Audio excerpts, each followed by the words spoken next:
Peraí, galerinha.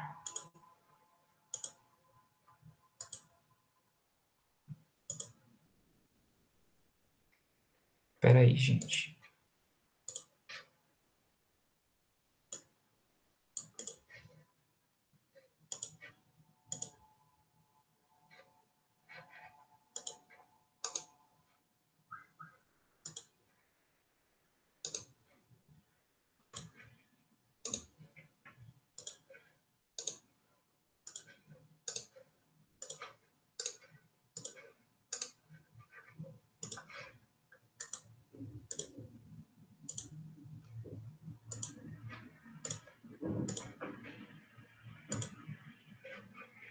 Pronto, agora sim.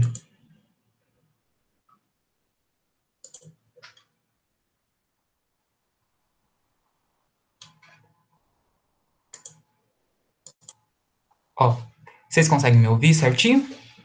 Sim. Tá.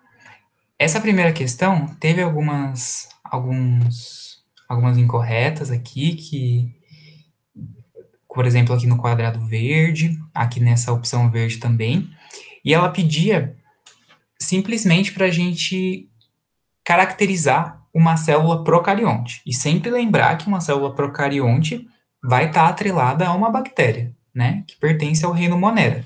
E somente. Só esses seres que vão ter célula procarionte.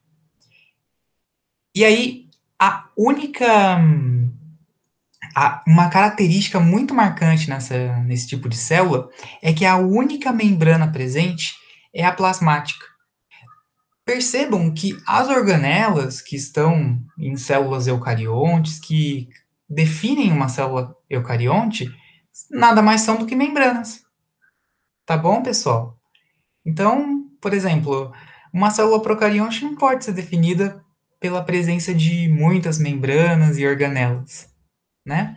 Ela tem uma simples membrana plasmática e o núcleo disperso no citoplasma, tá?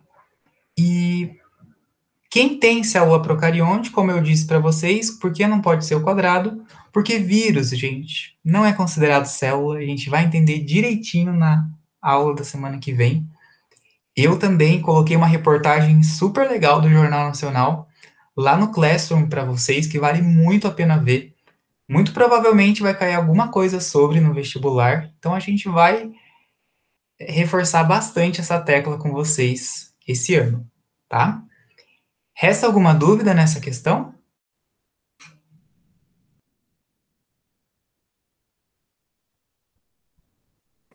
Não, tudo certo. Ah, beleza.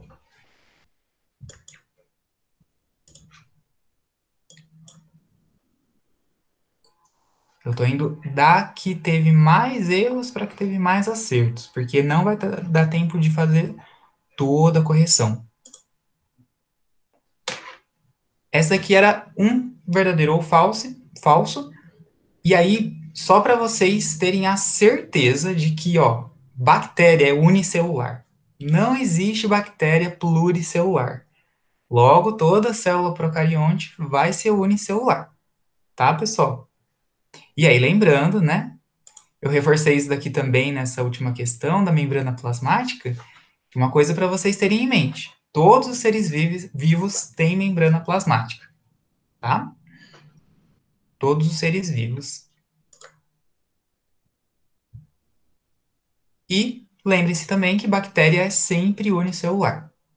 Por exemplo, fungo já é uma célula eucarionte. Existem fungos pluricelulares, né? Protozoários também, que às vezes conseguem formar colônias, né? Organismos mais complexos.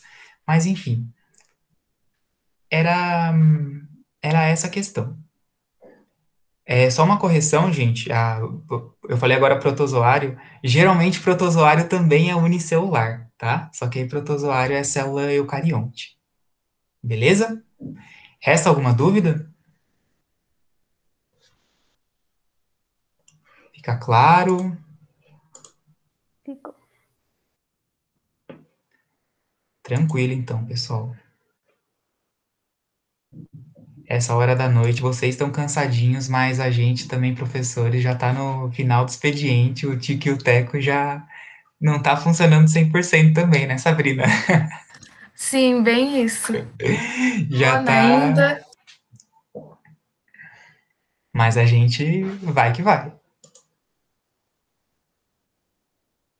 Ó, aqui é muito importante, depois, quem não viu a aula, dá uma olhadinha na apostila, tá? Da teoria endossimbiótica, que explica a origem da mitocôndria e do cloroplasto também. A gente viu no finalzinho da aula da semana que vem, mas essa questão aqui, ela só confirmava de que essa teoria é responsável por explicar, tá?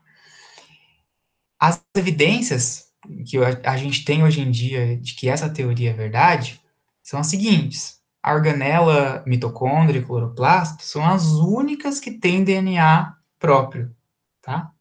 E essa teoria falava que, na verdade, a mitocôndria no passado era uma célula, né, que foi englobada, foi fagocitada por outra e acabou ficando lá dentro, né? Ficou uma relação harmônica de simbiose, ela acabou ficando lá dentro e se transformando na mitocôndria, certo?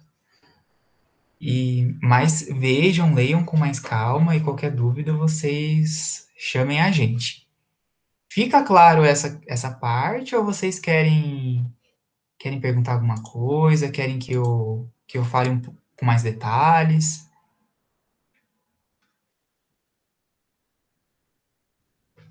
Acho que tá ok. Pra mim ficou tranquilo, mas eu vi que, por exemplo, o Fernandes, ele falou que não participou da última aula. Se quiser dar uma reforçadinha, que eu sei que endossimbiose é uma teoria bem difícil. Se quiser dar uma Sim, reforçadinha, eu acho bom. sim, a endossimbiose realmente ela pega um pouquinho mesmo. Deixa eu ver se tem uma questão aqui que repete a endossimbiose, que aí eu já pego o gancho. Bom, essa daqui ela é boa por conta disso. Nossa, uma pena que não mostra aqui a opção inteira. Mas deixa eu ver se essa vai dar para explicar a endossimbiose. Não, nem tanto. Essa não teve tantos erros, então eu vou passar ela. Mas se alguém que errou e não entendeu quiser me contatar, ou qualquer professor, vocês nos chamem, tá? Ou leiam uma apostila, tentem dar uma procuradinha, se permanecer a dúvida, chama a gente. Só não corrijo questão por questão, senão não dá tempo de dar início à aula de hoje, tá? Ah, tá aqui, aquela questão das evidências, né? Era o que eu estava falando mesmo, né? O que, que a gente observa hoje que corrobora que no passado a mitocôndria não era uma organela. Na verdade, ela era uma célula procarionte, uma célula extremamente simples, que foi fagocitada e que recebeu proteção, e em troca, a célula que a fagocitou, a englobou, a comeu, recebeu energia, né? Que era uma célula altamente energética. Então, no final desse processo, as células começaram a viver juntas, e num dado momento viraram uma só, né? No sentido de que a que foi comida virou a mitocôndria, tá? Por isso que a mitocôndria hoje tem o DNA, que era uma coisa viva no passado. Beleza, pessoal? Bom, essa daqui teve poucos erros também. Qualquer coisa, revejam a aula também, a parte do lisossomo. Mas a resposta imunológica é essa questão de digestão celular, o lisossomo é muito importante. O mitocôndria também para dar energia, né? Mas pelo lisossomo estar auxiliando na digestão, em processos de fagocitose, né? Onde a ingestão de um agente patogênico, a gente opta pelo lisossomo mesmo quando se trata de resposta imunológica, tá? Fica alguma questão aqui? No chat não tem nada. Beleza, então, gente. Bom, aqui também não teve muitos erros, é mais a diferenciação aí para vocês da célula vegetal da célula animal. Principais diferenças, galera, cloroplasto e parede celular de celulose. Retina aparece em fungos, certo? Presença de mitocôndria é comum para célula vegetal e animal. E o DNA circular é de bactérias e de organelas, como mitocôndria e cloroplasto, tá? A bactéria vai ter só esse DNA e nas nossas células, né, vai ter esse DNA em cloroplasto e mitocôndria e no nosso núcleo, DNA normal. Gente, eram essas as questões. Dei uma passada bem rápida aqui para não atrasar a aula de hoje. Se ficou alguma dúvida, vocês chamam a gente. Pode ser? Combinado. Pode ser. Então, beleza. Tô numa marcha mais acelerada hoje nessa correção, só para a gente partir para membrana plasmática. Bom, eu vou começar a apresentar agora. Então, para quem ainda não me conhece, eu sou a Sabrina e eu vou estar acompanhando o João aí na Biologia A. E qualquer coisa que vocês tiverem para falar, se tiver dúvida, pode falar no chat ou pode abrir o microfone. E se tiver sugestão também, pode falar, porque é a minha primeira aula aqui no cursinho.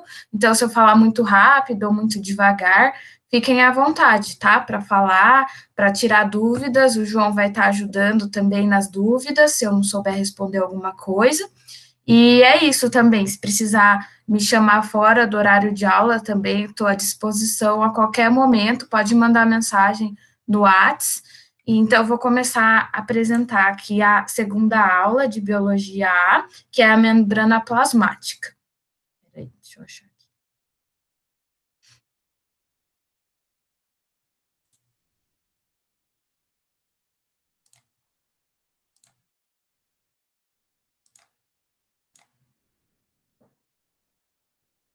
Eu vou começar a apresentar, então, qualquer coisa, o João vai estar acompanhando o chat para tirar dúvida, para avisar se alguém estiver falando alguma coisa.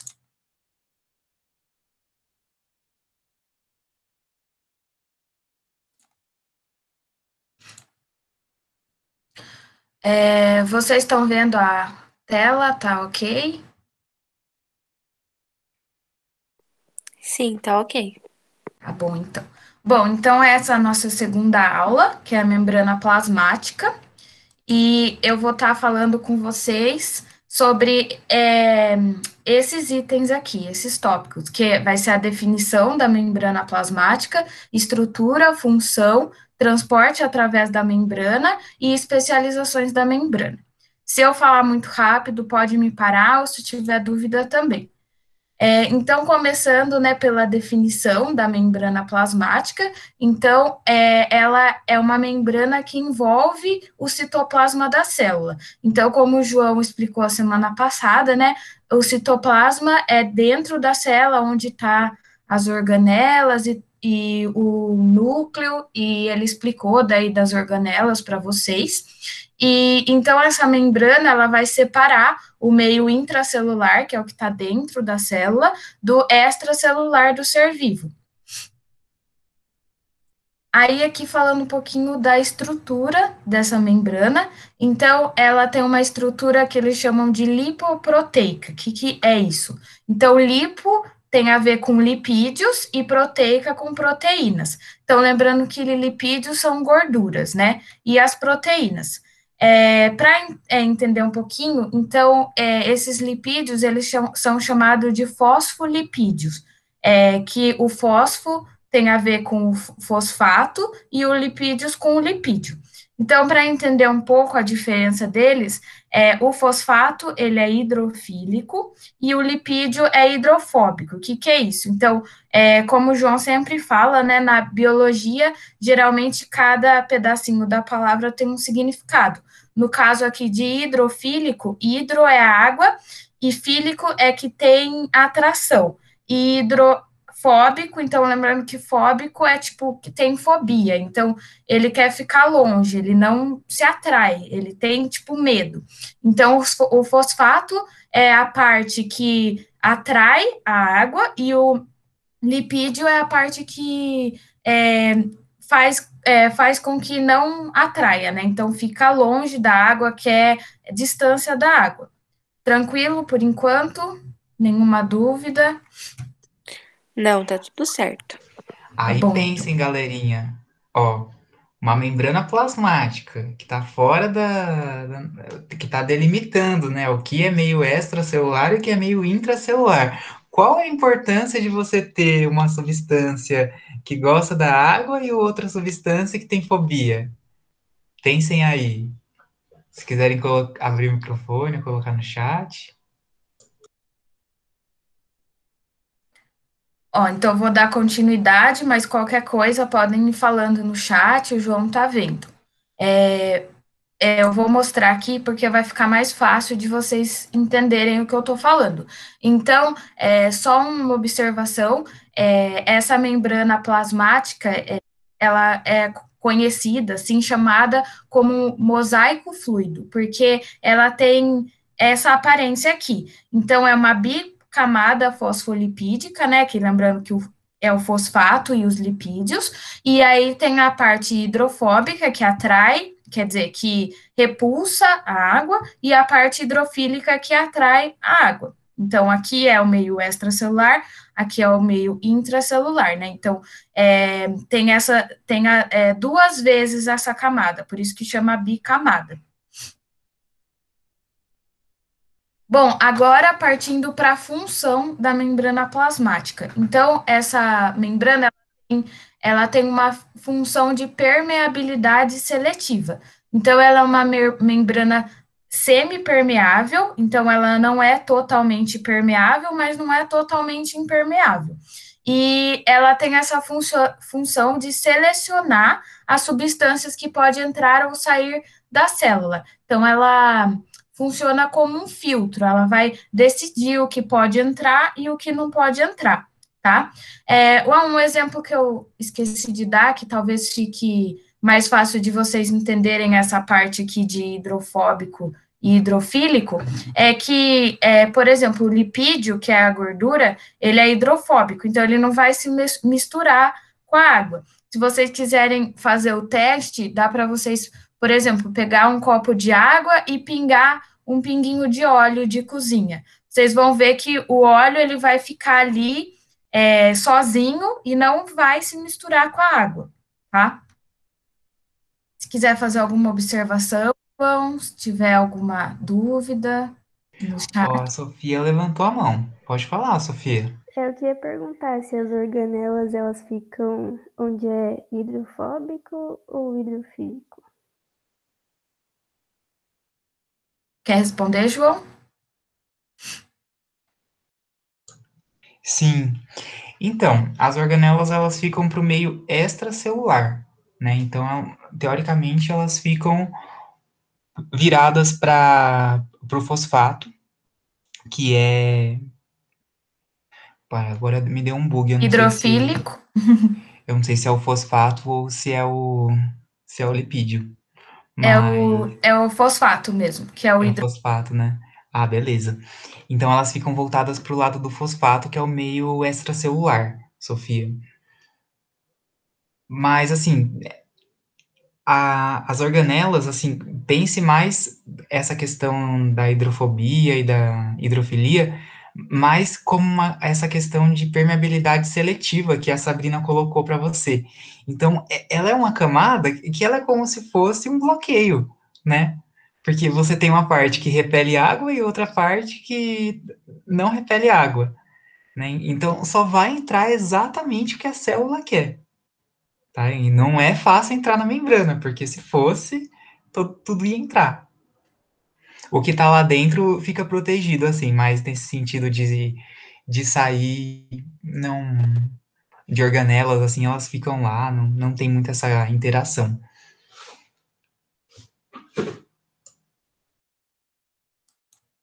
Bom, continuando, qualquer coisa podem falar. Ficou Ah, mais. Sofia, respondi sua dúvida? Desculpa, Sabrina.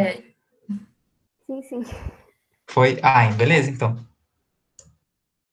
Bom, então continuando, né? Lembrando que aqui é só a membrana, então é o que vai estar vai estar envolvendo a célula. Daí, dentro dessa célula que vai estar o citoplasma, que é o que o João explicou, que é onde estão as organelas. Bom, continuando, né, então, lembrando que ela tem esse nome aqui de permeabilidade seletiva, esse nome é bem importante, e ele significa isso que eu falei para vocês, que a membrana, ela vai estar selecionando o que entra e o que sai na célula. Agora falando um pouco sobre o transporte através da membrana. Então, o que acontece para entrar e para sair coisas por essa membrana plasmática. Então, a gente tem dois tipos de transporte, o transporte passivo e o transporte ativo. O transporte passivo, ele não vai ter gasto de energia, e o transporte ativo vai ter gasto de energia, que é chamado de ATP, essa energia. Começando um pouquinho agora a falar do transporte passivo, a gente tem 3 meios, tem a osmose e a difusão simples e difusão facilitada, que a gente vai estar falando um pouquinho sobre cada uma com mais detalhes. Bom, então, a osmose, João, você quer falar alguma coisa? Tá tranquilo? Não, tá tranquilo, por enquanto. Beleza, então. Então, a osmose, ela vai ser o transporte de água, que é o solvente, ok? Então, só lembrando isso, que água é solvente e sal é soluto, tá? E a água, ela gosta de diluir, igual a aguinha que tá falando. Então, a osmose vai ser esse transporte do solvente para o meio com mais soluto, certo, João? Sim. Bom, continuando então. Quando a água, só um detalhe, a água, vocês vão ver na nossa aula de biomolécula sobre a água, que é muito interessante, que ela é solvente universal, tá? Então, ela vai conseguir diluir tudo. E aí a regra básica de transporte de solvente é a osmose, né? De transporte de água. Ela sempre vai para onde tem sal, para onde tem coisa para diluir. Perfeito.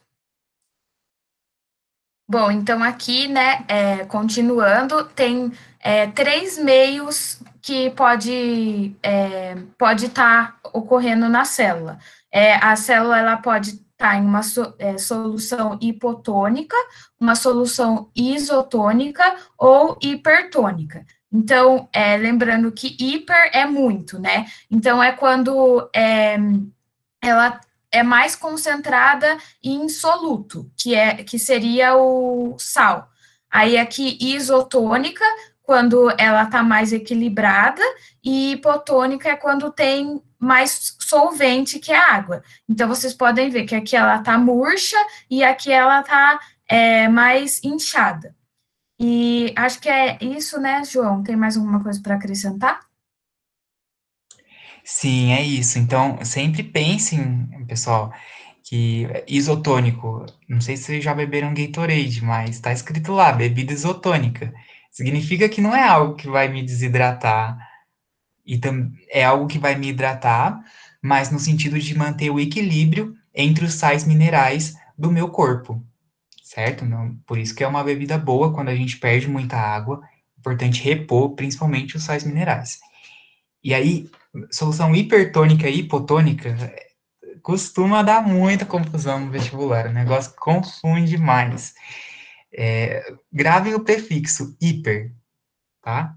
Então, hiper significa que tem muito sal. Quando vocês estiverem no vestibular, faz até um desenho, assim, coloca a célula com um monte de maisinho, assim, por fora. Tem muito sal por fora, tá? E aí, qual que é a tendência da água que eu falei para vocês? Ela sempre vai para onde tem sal, né? Então, quando está no meio hipertônico, o que acontece é que a água vai e sai da célula. E vai para esse meio diluir o sal que está nele, né? E aí o que acontece com a célula? Ela vai perder água. E aí é o inverso que acontece na solução hipotônica. Se tem muito sal dentro da célula, a célula vai, entra A água vai e entra dentro da célula e a célula fica túrgida, né? Fica cheia de água. Então, prestem atenção que é fácil de confundir isso. Experiência própria. Sim, por isso que eu até falei, é só isso, né? Porque eu ouvi hoje o dia inteiro isso e agora começa, nossa, será que é esse mesmo? Porque é bem confuso mesmo, dá uma confundida. Então, qualquer coisa, podem perguntar, o João tá aí para dar um apoio. Bom, então aqui, né, resumindo o que a gente falou, o solvente, que é a água, tende a ir do meio menos concentrado para o mais concentrado, ou seja, do meio com menos sal para o meio com mais sal, porque ele vai querer diluir esse meio que está com mais sal, que, então, resumindo, né, está buscando o equilíbrio. Então, se tem muito sal, a água vai para esse meio para dar uma equilibrada aí nesse meio. Bom, aqui a gente tem um esqueminha para explicar um pouco disso. Então, aqui, né, tem o hipotônico, o isotônico e o hipertônico. E uma célula animal e uma célula vegetal. Acho até que eu coloquei 2 vezes essa imagem, de lugares diferentes. Mas, bom, no hipertônico, a célula, ela vai murchar e tem o risco de plasmólise, que o João vai explicar, porque eu esqueci, ele me explicou, mas eu não lembro exatamente a diferença da lise e da plasmólise. E no isotônico, a célula vai estar ok, vai estar normal, e na lise celular, eu acho que ela explode, como que é? Sim, é isso mesmo, Sabrina. Ah, ela explode. Biologia com essas manias de colocar nome em tudo, né? Ah, por que chamar de lise celular, plasmólise? Mas vejam que a lise é quando explode, quando entrou tanta água na célula que ela chegou a explodir. E aí, notem que quando é numa célula vegetal, a gente vai ter a presença de uma parede celular rígida que não vai permitir que essa célula exploda, tá? Que essa célula sofra lise. Então ela fica só túrgida, tá? Que significa que ela tá cheinha de água. Vacúolo também bem importante, falamos em aulas passadas, tá? E aí quando a célula fica em plasmólise, é totalmente o contrário. Saiu tanta água dela que ela ficou murchinha, certo? E aí tem essa diferença, então, né? Quando é célula animal, ela vai explodir, ela pode explodir, né? E quando é vegetal, como o João falou, não, ela não explode, ela vai ficar assim, cheia, inchadinha, mas ela não explode. E a plasmólise, acho que você comentou, né, João, que tem a ver também quando ela vai morrer, não é? Alguma coisa assim? Não sei, Sabrina. Não me recordo. Peraí, eu escrevi aqui. Não, eu acho que eu confundi mesmo. Que a Lizzie, na verdade, ela estoura, tá certo, é isso. Notem que o vacúolo aqui também, quando a célula fica plasmolizada, ele está presente, está guardando água para a célula vegetal, né? Ela é bem mais resistente, aliás, inclusive ela precisa ser resistente, né? Tá lá no meio ambiente, sofrendo a ação de chuva e sol, estresse o tempo todo, né? Esse estresse hídrico. Bom, aí eu coloquei, como eu disse, de novo aqui, né? Então, para vocês verem de novo, né? Isotônico, ela tá flácida, e hipotônico, ela tá túrgida, e hipertônico, plasmolizada. E aí tem a diferença com a animal, que tem a lise, que é quando ela fica muito inchada e pode estourar. Bom, agora, ainda na parte de transporte passivo, mas agora falando da difusão simples e da difusão facilitada. Então, a gente viu, né, que são 3 para o transporte passivo, que é a osmose, que a gente acabou de ver, e a difusão simples e difusão facilitada. Então, essa difusão simples e a difusão facilitada, elas são o transporte do soluto do meio mais concentrado, ou seja, o meio hipertônico, para o menos concentrado, que é o hipotônico. Então, do meio que tem mais sal para o meio que tem menos sal. E aí, pessoal, Pode falar. pensem, só pensem assim, nesse sentido da difusão. Eu até escrevi isso na apostila depois, dei uma lidinha. Pensem como se fosse uma sala inteira com bolinha, com aquelas bolinhas de piscina de bolinha, sabe? E essas bolinhas representam o soluto, né? Então, qual que é a tendência quando você abre a porta dessa sala? É que as bolinhas escorreguem, vão para fora, né? Então, é justamente isso que acontece, né? Quando o meio tá hipertônico, cheio de bolinha, qual que é a tendência desse soluto? É ir para o meio menos concentrado de bolinha, ir para o meio hipotônico. Perfeito. Bom, mas daí fica essa dúvida, né? Então, qual a diferença da difusão simples e difusão facilitada, se aqui na definição a gente definiu como sendo a mesma coisa? A diferença é que na difusão facilitada, esse transporte, ele é auxiliado por uma proteína carreadora, ok?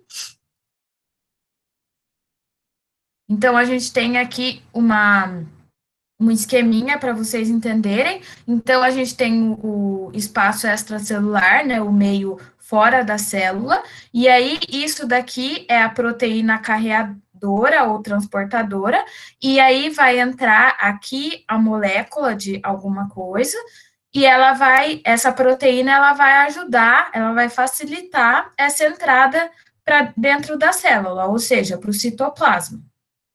Quer adicionar alguma coisa, João? Não, é isso mesmo. A difusão simples é que nem aquele seu amigo que não bebe na festa, né? Ele vai embora sozinho, ele se transporta tranquilo no final da festa. Agora, a difusão facilitada é aquele amigo bêbado que no final da festa já não consegue ficar de pé, você tem que ajudar ele a chegar em casa. Ele precisa de uma proteína carreadora, precisa de um auxílio para conseguir ser transportado. Perfeito exemplo. Bom, vamos passar para o próximo. Qualquer coisa podem perguntar.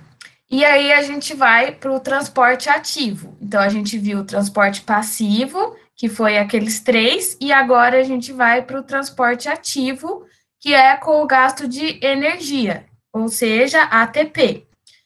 Então, é o transporte do soluto, ou do sal, como exemplo, do meio menos concentrado, ou seja, hipotônico, para o meio mais concentrado, hipertônico. Que quer dizer que o transporte ativo é contra o gradiente. Então, o passivo é a favor do gradiente, então, ele é mais tranquilo de se realizar, ele não tem gasto de energia, e o ativo, ele é contra o gradiente, tendo gasto de energia.